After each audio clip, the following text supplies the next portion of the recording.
देश, आपकी मुंबई में देश विरोधी गाना बज रहा है, क्या कहना चाहेंगे? आखिरकार क्यों कश्मीर को लेकर इतना विवादित गाना बजा?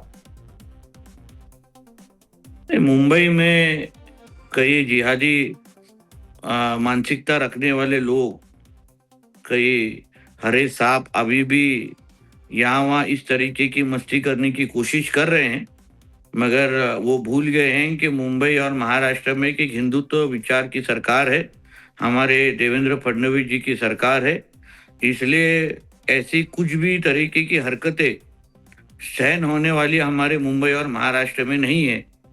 पुलिस और हम सभी लोग एक्शन मोड पे चले गए हैं, मगर सिर्फ जो गाने बजा रहे थे उन तक पहुंचना नहीं है, मगर उनकी पीछे जो शक्तियां हैं जी, उन तक भी हम पहुंचने की लिए पूरी तैयारी हमारी हो गई है। पर नीतीश, महाराष्ट्र में आपकी सरकार है, आपके मुख्यमंत्री, क्या उनकी नाकामी नहीं है जब इस तरह की चीजें वहां हो जाती है? उनकी पुलिस क्या कर रही थी? इंटेलिजेंस क्या कर रहा था?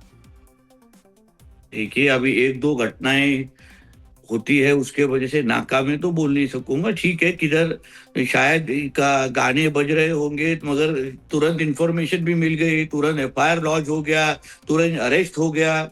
तो इस तरीके की चीजें को कंट्रोल करने की पूरी तैयारी हमारी सरकार की है, और मुंबई हमेशा ही ये दहशतवादियों का टारगेट रह चुका है, और इसलिए हम लोग पूरी तरीके से सतर्क है। क्या आपको लगता है कोई राजनीतिक शक्तियां, राजनीतिक पार्टियां इस तरह के विवाद के पीछे? देखिए, अभी वो तो इंक्वायरी के बाद ही मालूम पड़ेगा कि इनको कौन है जो इनको इस तरीके की ताकत दे रहा है कि तुम कश्मीर बनेगा पाकिस्तान जैसे गाने हमारे हिंदुओं की भूमि पे ये चलाने की हिम्मत करे। मगर जल्द ही जल्द इसके बारे में सारी की सारी एक्शन लिया जाएगा, और जब भी इंफॉर्मेशन आएगा मैं आपको जरूर आपके साथ शेयर करूंगा। राणे साहब, बीएमसी का चुनाव होने वाला है और म्युनिसिपल चुनाव होने वाले हैं, क्या उसको लेकर पोलराइज किया जा रहा है मामले को? पोलराइज तो कहूंगा नहीं, मगर ये सारी शक्तियां हैं।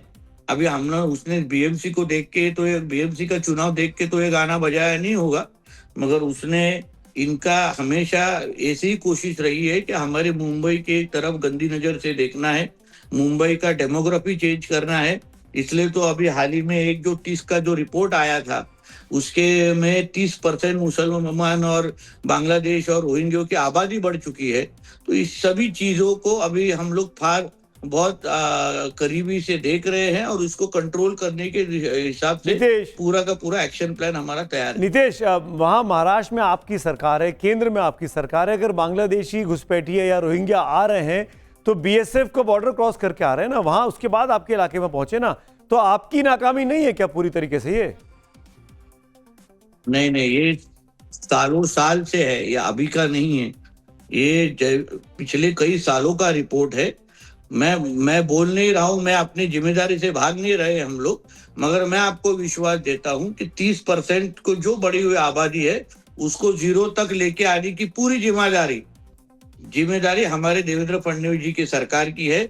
बहुत सारी कार्रवाई ये बांग्लादेशी रोहिंग्यों के ऊपर हो चुकी है, इनको वापस भेजा गया है, और इनके पीछे की जो शक्तियां हैं उनको भी काफी कुछ अरेस्ट हुए हैं, मगर अभी आहिस्ता आहिस्ता देखिए क्या क्या होता है।